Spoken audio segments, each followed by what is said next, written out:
Hello, my name is Brant Hunt, and my channel is Discerning What is True. I'm going to be reading from the book called The Egyptian Miracle today, and the Introduction to the Wisdom of the Temple. And it's going to be part two, and it's going to be chapter 4, and it's going to be entitled what they call the Pharaonic Mind, Pharaonic Mind.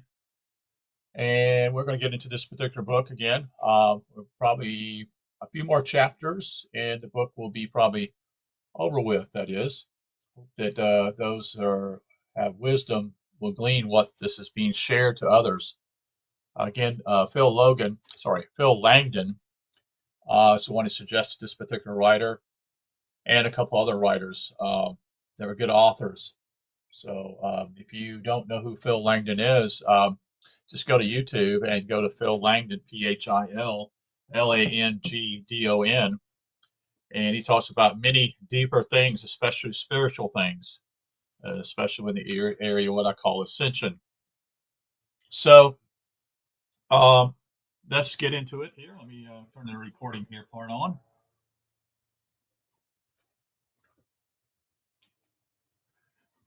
The Pharaonic Mind, Chapter 4, Elements of Pharaonic Mentality.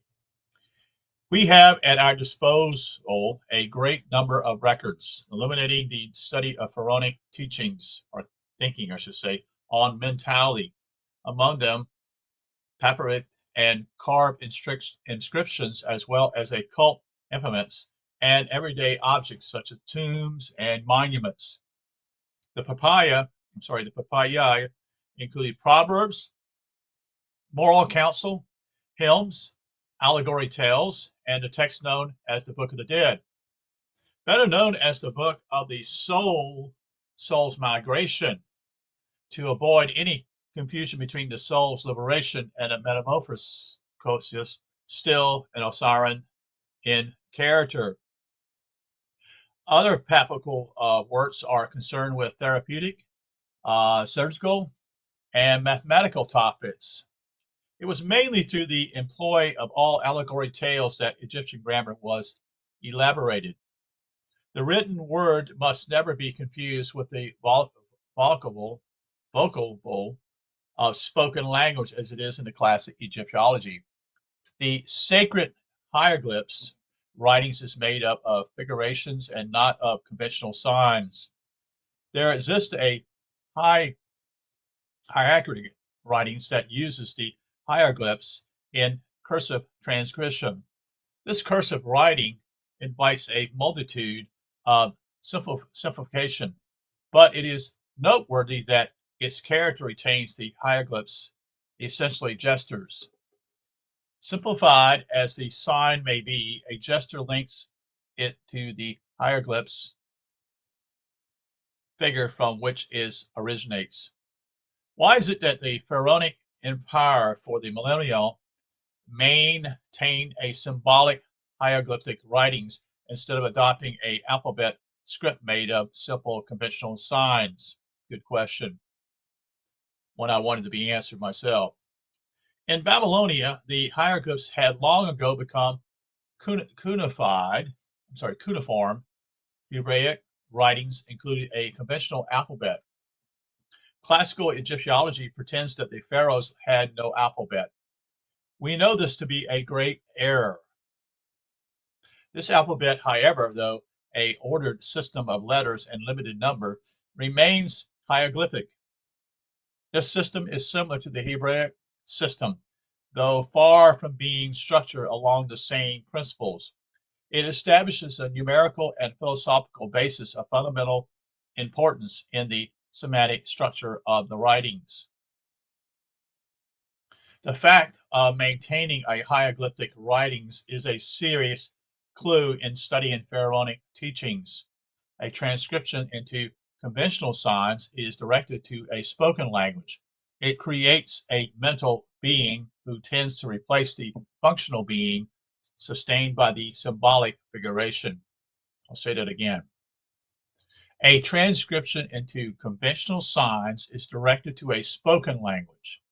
It creates a mental being who tends to replace functional being sustained by the symbolic figuration.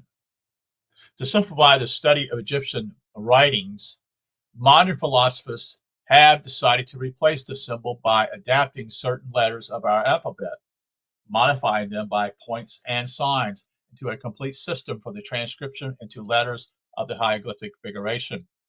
On this basis, a language could eventually be inferred and a grammar progressively reconstructed, I should say.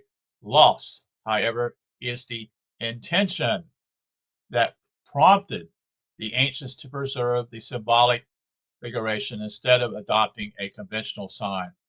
Yes, because the symbolic it actually shows more and it's deeper, and it's only for a few people who actually choose to pursue this in their lives. So it's not given to everybody. It's my perspective. The hieroglyph or Mendu Neter carries the meaning of staff or support of the divine sign, and the only direct manner to transcribe the esoteric sense, the sense that cannot be bound by quantitative limits. The conventional sign, being mental, can only transcribe the fact of sensory reality, a fact that is to say, whose only definition is through comparison. An error made by classical Egyptologists, an error that can easily be avoided, is to translate the general meaning of the texts, always quite an image as the writings itself, into reductive words of a European language. See, when it is written that a certain chieftain commands his nome, Nome, up to his limit, there is but a shade of differences when the transcription is in its entirety. If it is written, however, that a certain supreme chief commands his nome, like his form, the concern is certainly no longer a geographic site, and this term cannot be transcribed by it entirely when it is known that each nome is consecrated to a neter, a patron saint that represents a principle, you see. Should this neter be a nullibus, a jackal, for example, a functional type is then represented. A principle to which the nome is submitted is totem. To command its like is form, meant to maintain it vitally in a given rhythm. The image aspect of the phrases should at least be respected, as we shall see with the mathematical papayas. This inadequate practice of transcribing a hieroglyphic text into our vocabulary has often prevented the intention of the scribe from being understood. As for the texts that first appear in the pyramid of the 5th dynasty, texts carved into the walls of temples and on stelae, classical Egyptology admits that their significance remains largely incomprehensible, or else disconcertingly banal.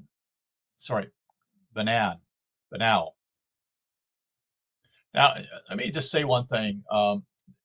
When they did this carving on the walls, obviously they felt it was important to pass the language and the information to others who may eventually understand it. Okay, I think they felt that was really important. I don't think they just. Why would they do it? And then they also use symbols also in their temples too. Here we broach secret Egypt, which can reveal pharaonic mentality to us, the mode of thinking of the masters of this empire. Overriding importance was granted to the construction, inscriptions, and figurations of the tombs. Their essential concern is survival, knowledge of the metaphysic aspect of existence, with the present incarnation but a transitional stage. Is this a matter of simple faith, or is it a special kind of knowledge involved here? If only faith on the part of the masters, not the people, then a parallel science exists based on mental powers. If gnosis is involved, then a rational science like ours has no raison d'etre. Pharaonic mentality refuses to think metaphysically and rationally. This much is proved in its abidance by the hieroglyphic system of writing in the face of the utilitarian ease afforded by conventional alphabets. The hieroglyphic form of writings makes it impossible to achieve the synchronicities system of logic that a rational service demands. Pharaonic mathematics amply confirms this attitude. Nothing stood in the way of inventing a system of writing akin to the Babylonian, the Hindu, or the Hebrew, in the light of the refinement brought to their thinking by the ancient Egyptians, such as we see in their works, and such as it is epitomized and proved in our study of the temple at Zoar. Only one conclusion can be drawn.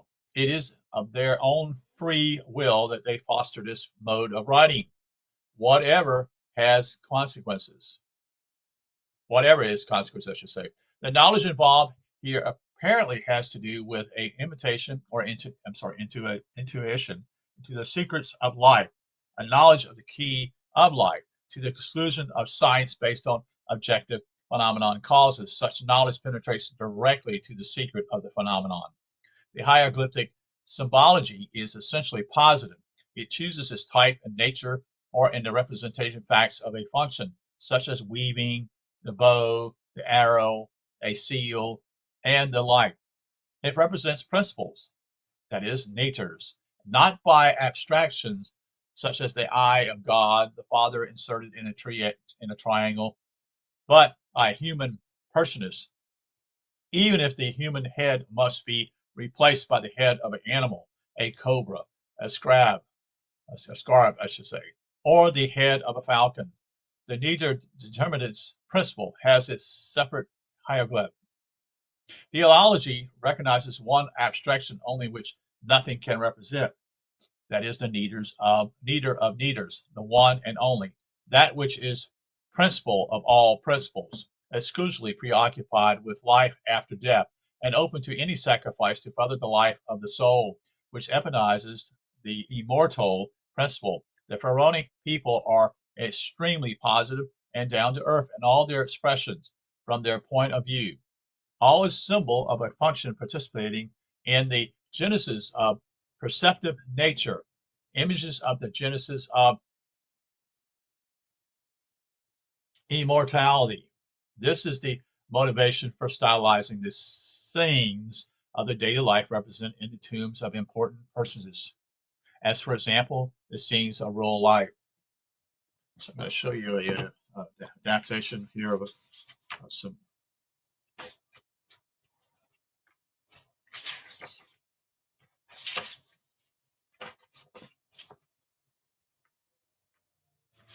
So here it is up here. I'm going to get the book here the way I want to do.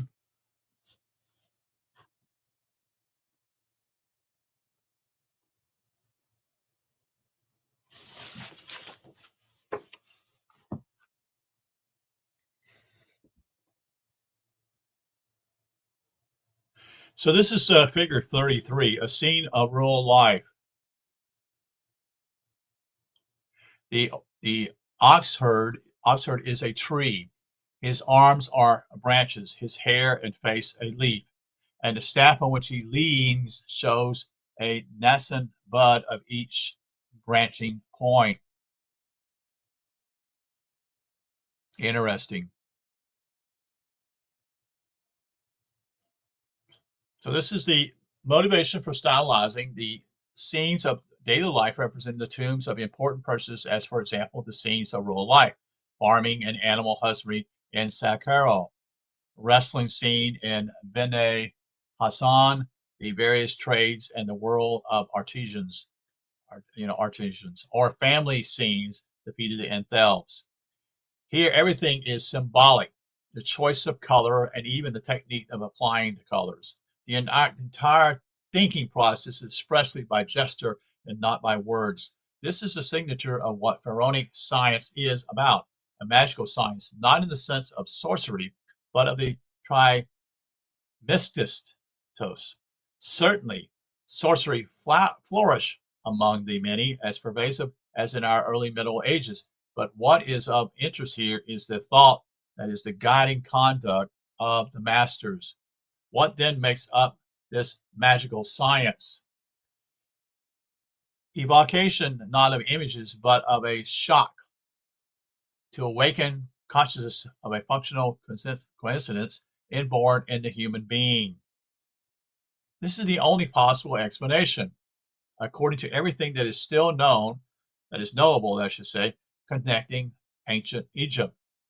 This is why the life of these people is completely impregnated with theological figuration, and is also the reason for their unflagging observance of the theological directives in all acts and activities.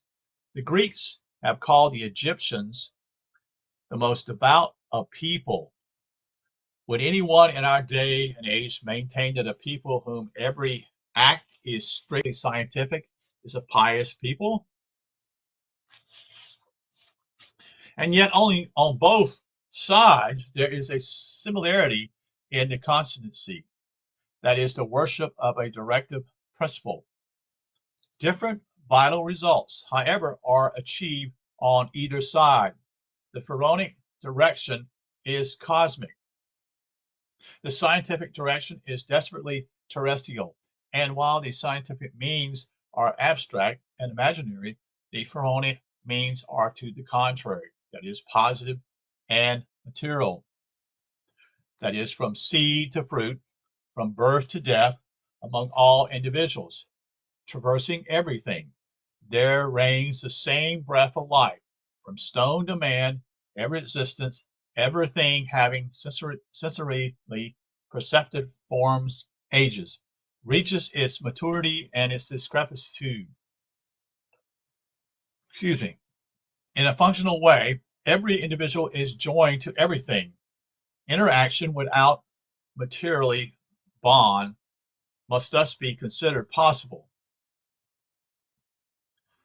As thought can be transmitted without perceptible physical support, there must exist a possibility for will to act upon matter.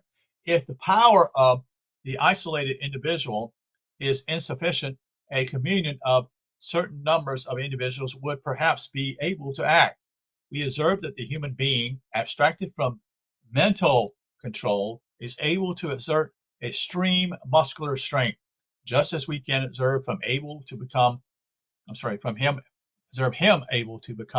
insensitive to pain and even to become invulnerable. Egypt insinuates the gesture. Movement is the symbol bearing the gesture, but seeing that movement, that is, for example, the mechanical movement of the arm, can only affect the corporeal, and that a vital movement is involved. The ancients can only evolve a genesis through the symbol of movement. This genesis is then considered as a movement of becoming, be it an accomplishment or a destruction. Our concept of gesture is formed by objective observation, but for the ancients it is synonymous with a vital function, a potence that emanates in a particular direction. In other words, it is the case of determining function whence form and movement result. Under these conditions, the object may be disregarded when this determining function, that is the neter, is defined. For example, vegetable nature bears the color green during the vegetating period of its growth. As this is a general occurrence, the idea of vegetable power is connected with greenness. Even if this color does not exist visible, as in the proliferation of animal cells, the color green remains, among others, the symbol of vegetation. A vernicatent function exists, the color of which is the perceptible gesture. The spirit in which this has to be understood functionally potency, establishing kinship, thereby also affording the possibility of identities, is the spirit that understands the emerald tablets when it affirms that, quote, what is above, cosmic, is as that which is below, particular. The conclusion that follows is magic, so to speak, as below, so above. Pharaonic magic science can be formulated only with knowledge of cosmic conditions through functional identifications of parts with the whole by one and the same life of Genesis. The human being is the final cosmic fruit, known and actually present. In order for the forces of the millennium to become known, the human being must be addressed as he is the resultant of that millennial. What is perceptibly evokes the intangible and the character of the symbol is made of the evocation. The visible gesture evokes the function, the puissance that emanates. Thence the magical power through identification, a power that will afford through the accessible the realization of the inaccessible itself. For discursive explanations, we may permit ourselves to speak of the human microcosm and the pharaonic spirit. However, the point in question can only be an identity here translated by the anthropocosmos, man-universe, creating a opposition of macrocosmic man and universal means fractioning the philosophical condition, allowing for a magical science, thereby invalidating the very reason for accepting a microcosm as valid. As for the method and investigative means of such a vital magical science, quote, the knowledge resulting from this service must evidently be called upon its order to hold the true means of investigation, the key that gives light. This is why knowledge concerning the vital reason, in other words, knowledge of the universal phenomenon, has traits, characteristics of revelation. Revelation lends a mystical basis to the valus thesis and renders all rational science useless. As a rule, instructions for practical applications apparently remains empirical, as the reasons for the phenomenon were known by only a few initiatives. That is how the Pharaonic Empire presents itself. This also explains the behavior of the Greeks who came to Egypt, assuming themselves to be in the presence of one single tradition of gnosis, whom formulation had been voided of reason. They endeavored to search for reasonable causes, thereby inaugurating this dialectic philosophy that so thoroughly seduced our Western world, as it were possible for intellectual arguments to replace the knowledge of life's motive. The study of the thought and words of ancient Egypt through a Western mentality inherited from the Greek dialectic philosophers has yielded no results and has left us disappointed by the dissonance between the gigantic masterworks of this empire and the hypocrisy of the deductions offered by a classical Egyptology. If our research is directed by the fundamental elements we are presenting here, however, and investigations are reconsidered in that light, we can hope to discover a mentality and knowledge that has eluded us to this day. Our work's progress will allow us to complete what may still be imperfect in the presentations of this hypothesis basics. It is in this spirit that we have undertaken to study a pharaonic temple, some results of which are summed up in these pages. In order to avoid deviations all too easily induced by the formulations of our Western mind, we must be guided by the following few principles. 1.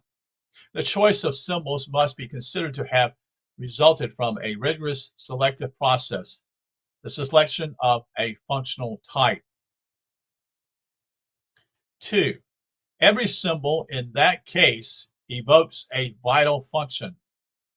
3. The theory of magical science is formulated by the myth, and principles are explained by the symbols of the Neters and their attributes. 4. The theology is formulated by the themes of the myth. It must be the guide of all conduct in ordinary life and of practical applications in all domains. Keeping these principles in mind, let us pursue the mentality of the pharaonic Egypt. Man, or human principle, incarnation of cosmic forces, or anthropocosmos, is the universal system, point of reference for all else. This anthropocosmos, under its present human aspects, serves as a support for the different vital functions and therefore yields the figurations of neters, vital principles that constitute the personage of the myth. When certain animals incarnate essentially functions, in other words, when they are there live organic representatives, their heads are often placed on the human body to represent their essential vital function. Crowns, dress, and gestures concur to perfect the larger significance. Theology comprises the doctrine of Genesis, the teaching concerning the cause, aim, and end of living things. It serves as a basis of all conduct, all thought, and even of applied sciences and techniques. It is symbolized by the synthesis of the Neters and the hieroglyphs. The reference for symbolic form extends even to everyday objects. Aesthetic aims never influence the temples and funerary monuments, whether they are freestanding constructions or hewed into rock. Sculptures and inscriptions are never conceived as aesthetics or imitation. The beauty of the whole stems from a symbolic truth consistent with sight and evidence. It is harmonious. It should be noted that the aim is not didactic, but as the work rigorously observes the philosophical rule of theology, it becomes a teaching. Such observance reaches from preparation to the grounds at the site to the pinnacle of the monument, thus creating a magical or sacred ambience. Every living function of the human being is a symbol of a organically realized cosmic function: to ingest, to expel, to assimilate, to sleep, to sit, to speak, to desire, to employ, to pray, and so forth. All are incarnate cosmic functions. For example, to ingest and reject are North Pole and South Pole, but they are also evening and morning and the solstices. They are everything that is taking and giving back in the function of assimilation. It is in this spirit that the sacred hieroglyphic writings must be studied. Among all the animal and plant types known in Egypt, a rigorous selection is made of these or those that are to serve as hieroglyphic symbols. Mathematic thinking is exclusively geometric. A mathematical value is always proportionate, never absolute. The notion of infinity does not exist, hence does not appear in mathematical functions. Space is volume. There is no such thing as volume in space. Volume or space is spirit coagulated into more or less dense material. Elevation. Everything is alive, which means that it assimilates, vegetates, and reproduces itself. And this point of view extends to monuments and statues, conceived and executed simultaneously along various different axes. Pharaonic Egypt in its entirety, from beginning to end, as well as in all its works, is a ritual gesture.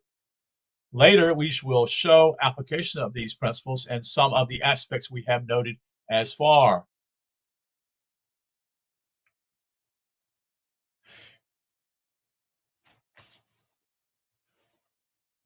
The next section is called the technique of the mind. The thinking process is concerned only with ideas and with more ideas as a consequences. Belief directs itself to the object. though it expresses itself in writing, in language, or in creation. Creation is acting through, or acting though, the word.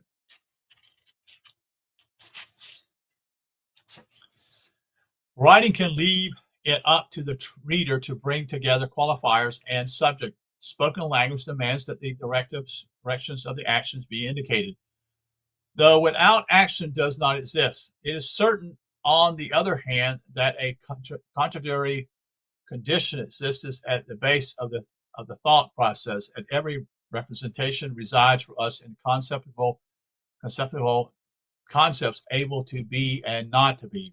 Reasoning would be impossible without this opportunity to negate. The fact of contradiction inherited to the concept is the preliminary condition for a science of logic. The basic condition for thought and unethical, sorry, and method are action or activity and negation. Action conditions all qualifications, hence all specifications, and negation conditions all reasoning. Action or activity creates the link between the two concepts of subject and attribute. Concept itself, however, results in elimination, a nameless and unlimited activity, the essence of function. It is non-polarized energy, a abstraction to our psychological consciousness. All delimitation, henceforth, all definition can only be a fracturing of this absolute oneness. The delimitation demands a beginning and an end. It is a measure for psychological consciousness. It is a quantitative. Correct. From an absolute point of view, then quantitative represents a succession of absolute activity. This is admissible to as the pure idea of metaphysical state. It can also be translated mathematically in relation to a reference that has been previously agreed upon, and that it consists of the most extreme known point of the activity. From a philosophical point of view, we shall remain in the domain of pure idea. It follows that activity into the essence presiding over all and residing in all. The multitude covered by the term all is presently through the delineation through the functional definitions, the fractions of absolute activity. For establishing a science, the mind can then be organized along two possible lines of motivation. Either the definite idea and object are considered, or else it is a activity responsible for the idea or object that will come under scrutiny. The first line of motivation leads to rationalism.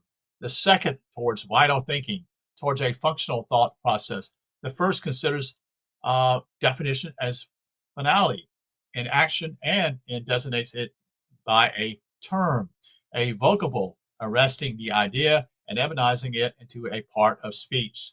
The second admits only function, which is characterized activity, but without finality in action. Idea and object under these conditions can be designated only by symbols, that is, a schematic or images that summarize one or several functions. The subject has now become a totality of functions. It is simultaneously subject and attribute. Here, the idea in its vital, esoteric, and hierarchic expression can be linked to and placed in communiance with other ideas, thus forming a writing composed solely of the sequence of substantially radicals. This is the key to character of primitive and initiatorial texts. Traditional Pharaonic teachings remain faithful to this philosophy, and its conduct follows the lines of the second consideration.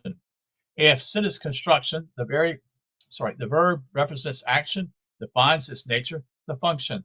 The symbol is therefore chosen from among images that are radicals, whether they pertain to verbs, to nouns, or to adjectives. For example, a bird represents the substantiated bird, and volatility in general as well is whatever keeps itself up in the air, whatever rises and flees the earth's attraction. That is that is a centrifugation. It is whatever is volatile and can be volatilized by heat, for instance. It can also signify the idea. The choice of a particular verb was specific other functions tied to the general function of volatility. This is the nature of hieroglyphs. As we have seen, everything in either the consequence or else the symbol of a activity. For example, we can say the basin contains water and retains only the concept of basin, as the term basin becomes the synthesis of all the notions referring to it. It is also possible to retain only the notion of capacity, in which case the containing action characterizes the basin. But there is a multiplicity of various kinds of receptacles that can contain liquids, such as a vase, the heart, the fetal sac. Now, the basin contains and keeps, while the heart, as vase, contains but does not keep what it contains. Thus, each form can respond to one or several other functions as well, functions that other similar forms no longer have in common, through the principal function that characterizes the basin and in which the heart participates. There is functional kinship, as there is between the heart and everything that contains. A kinship also exists between the heart and the stream. The basin dug out of the earth contains and keeps, while the heart receives, contains, and flows back again. This example is presented here in the simplest expression of the image. The functional definition remains alive and is manifested as living kinships that can be represented in images by the hieroglyphs, whereas the term of conventional language have lost the potentiality to associate in a live and vital manner, with other terms. Terms of a language do not evolve functioning live qualities. To the contrary, they kill them. So what they're doing here, the Egyptian is trying to relay what I would call a living language. That's why it's symbolic, is to make you think a little bit more about what is going on with the symbols as they show a bird or an alligator. What are they showing here? You see, the vilest mode of thinking leads to philosophy of mystical character. The principal mode of action will well be situated as abstract principles, neters, presiding over characteristic lineage. Every function has two aspects: action and that which provokes action, the male positive and the female negative aspect. It must be noted, however, that action provoked not by the thing itself, but by the reactivity. The thing is the natural effect, complementary and transitory. For example, the act of containing simultaneously comprises the reaction of leading forms, and this totality defines that which contains. Another example, digestion in the stomach, as digestive action includes that which destroys homogeneity and its reaction, which arrests the digestive action. The whole determines the digestive organ. Each neter, therefore, is a trinity, comprising a masculine and feminine aspect, and their product, such as Aman, Mud, Kronsu. It is the esoteric meaning of the Chinese yin and yang, exoterically presented by fullness and emptiness. This is misleading, however, because what contains does not find its masculine aspect in the contents, the latter being but the complement given by a something that itself is the consequences of an action and of its own reaction. Reaction is a reversal of direction of the action called forth by the resistance that is immanent in the nature of the activity or action as function. In principal, reaction utilizes action. The consequences is the thing, the object, a quantitative, which is action or energy defined. The conclusion must be that energetic complementation produces sensorial appearance, and the Computation of the appearance in turn cancels the definition. This is expressed by double crossing, as for example, the double crisscross of the dead king scepters. The scepters are the Hekat, H-E-K-A-T, represented by a hook, which symbolizes action, seed, ferment, and Neta-Hedigenkut, which Egyptologists translate as whip or fletigon, representing by a staff emitting a triple flow, effect of the resistance imminent in action in its substance in a triple nature, physically expressed in its nature, expressed in its energy, acting upon substance in order to fix it, is what acts and what sustains action. So I'm going to show you something here. It's a figure 34. It's going to be difficult to see this, folks. I just have a hard time seeing it myself. The crossing of the scepters.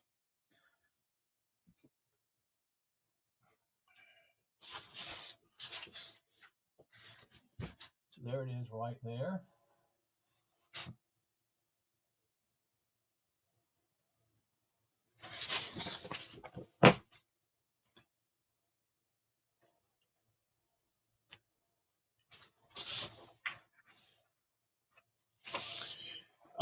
Is energy action upon substance in order to fix it. It is what acts and what sustains action.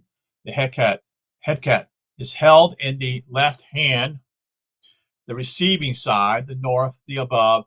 The nekakala is held in the right hand, the side that restores, gives, and makes the south, the below. The living king is that active and reactive mystic prudence which makes for the existence of nature. The king is dead when that prudence has bestowed body, quantitative, a formal determination. This is the first cross over. When the contemplation of this appearance is the turn realized, the second crossing of scepters, then the appearance ceases and the creative power is liberated after having known form. Each scepter finds itself again, the hekat, to the left, the neclar, to the right. Principle and mode of pharaonic thinking is their hierarchical aspect.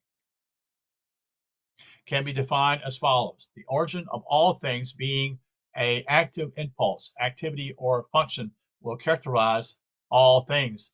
As activity carries its own resistance in itself, it is represented in a triple nature: active male positive and passive female negative. Then reaction in form neutral. The appearance is a transitional signature, a symbol of the activity or incarnate function. The signature signals the kinship, that is the analogs of a characteristic lineage, dominated and guided by a neter and active potency, a perfected tendency. So I'm going to show you this here. This will be figure 35.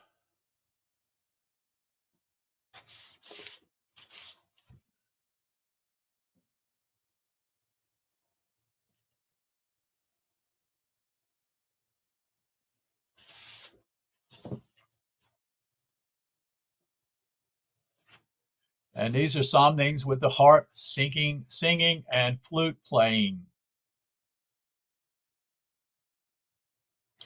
Notice that the first guy here is with the ear. In fact, you'll see each one here. The ear is actually the three people are sitting here are all. You can tell that one of the things is that the ear is important.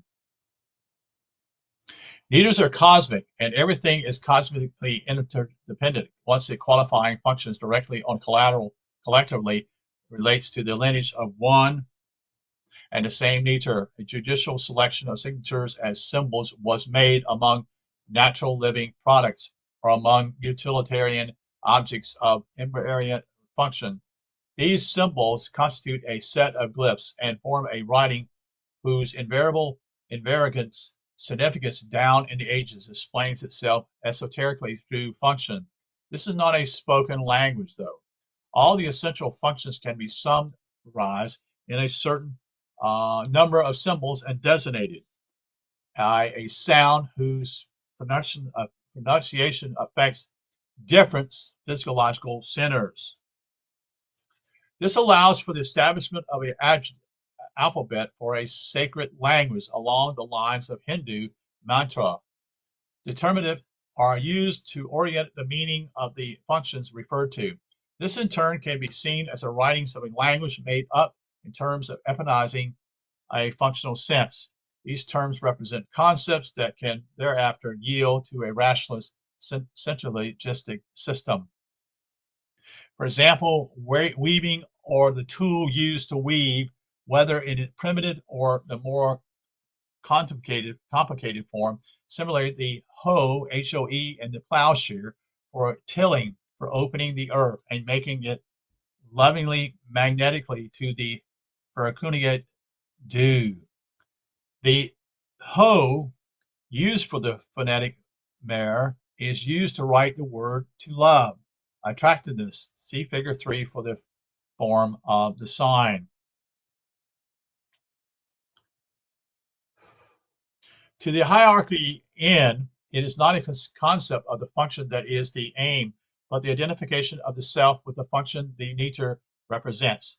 In this mode of thought, rationality has no place. What is called for is not a play of ideas needed objectivation, but a functional state of consciousness that is superior to psychological consciousness. This warrants no theoretically science. Neither is it an empirical science. In response to the how, it does nevertheless add the possibility of an answer to the why. This mode of thinking is valid for the arts and applied science as well. So we're going to stop here at this moment, and then we're going to conclude here in a little while, and then read the next part of the chapter here. So thank you for being here, and we'll be back shortly. Thank you.